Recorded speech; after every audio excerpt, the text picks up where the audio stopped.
By the time you see this video, Redfall, the new open-world first-person vampire shooter from Arcane Austin, will be available. Thanks to Bethesda, I've already gotten some time with it, so I'm going to spend just a few minutes telling you about my experience, and you can decide from there if it's a game you want to pick up. First, let me get this out of the way. If you have Game Pass Ultimate, of course play it. You don't need this video. It's already a part of your subscription. Just go try it and see if you like it. For the rest of you though, you're going to have to make a purchase decision, or subscribe to Game Pass.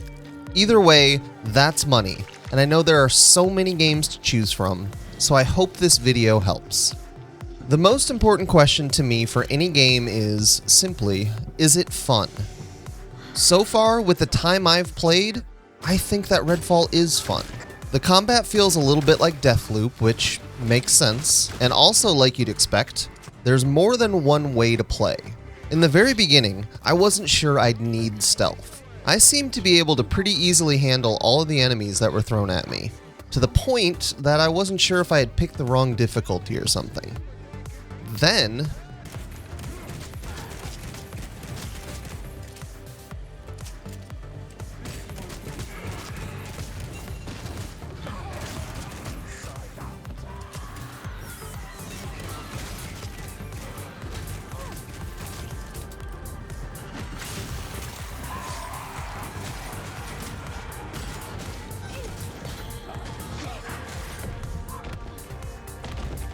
it gets a lot harder.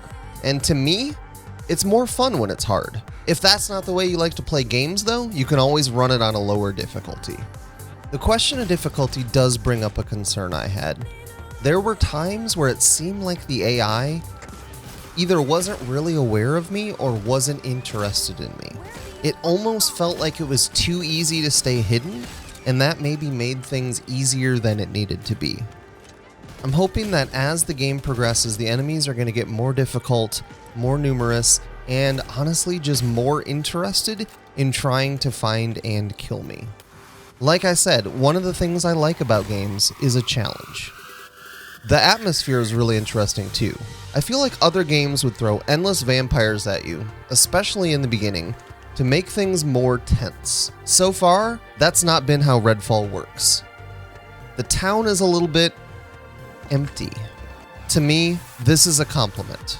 A town overrun by vampires and mercenaries is probably bound to feel a little deserted. The anticipation that builds between enemy encounters, for me at least, ramped up the pressure and made it feel like there could be danger lurking around every corner. And often there was, but sometimes there wasn't. This worked as a method of making the game feel more tense. But if you want to find encounters on every street every time, this might not exactly feel like what you want. The sound design helps a lot with the tension too. There are constantly vampires whispering and making noises all around you. I ended up spending quite a bit of time in stealth mode after all.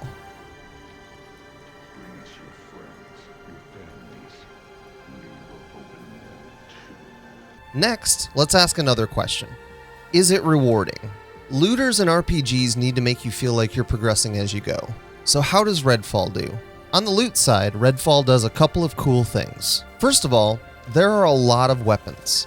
You'll find them pretty much everywhere, and the different weapon classes have different models with different stats. As those weapons get more rare, they also get more and better perks. Even at level 4, I found a weapon of what I assume is the highest rarity, Unrivaled, that healed me anytime I staked a vampire with it.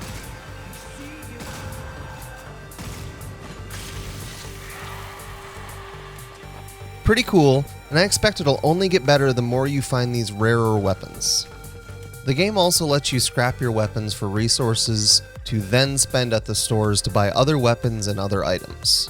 The part I liked about this is you don't have to decide between selling or scrapping your weapon and which resource you need more. There's only one resource, and you can scrap a weapon from anywhere. You're also able to loot a lot of random things that you'll never use when you're out in the world. And those things immediately become currency that you can spend at stores rather than you having to hold it and sell it to someone to get that currency. You just get the currency right away, and I thought this was a nice system that encouraged you to look around and find everything. As for the skill points, I'm still pretty early in the game, but from the looks of it, I think you might be able to unlock every skill for your character, unless more trees open up as you go.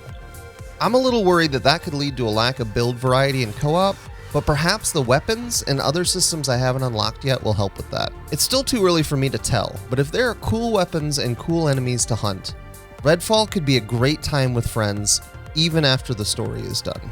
Lastly, a quick note on performance. The only real technical issue I had was the game stuttering in between zones. Lowering the quality and turning off DLSS seemed to reduce the issue for me, but never quite eliminated it, so I wanted to make sure you are aware. With any luck, there will be a day one patch or a new driver that fixes it. It was never bad enough to stop me from having fun, but it still seemed worth mentioning because I know performance is important. After all of that, do you know yet if you want to play Redfall? I hope I maybe helped you decide one way or the other. For me, I know I'm going to be playing more. I'm having fun so far, I want to find more loot and unlock more skills, and I'm hopeful I'll still feel that way after one or even multiple story playthroughs. If there's stuff to do after the story, and it's repeatable and fun with friends, Redfall could sit on my current game roster for quite a while. Thanks for watching, and if you haven't already, make sure you subscribe.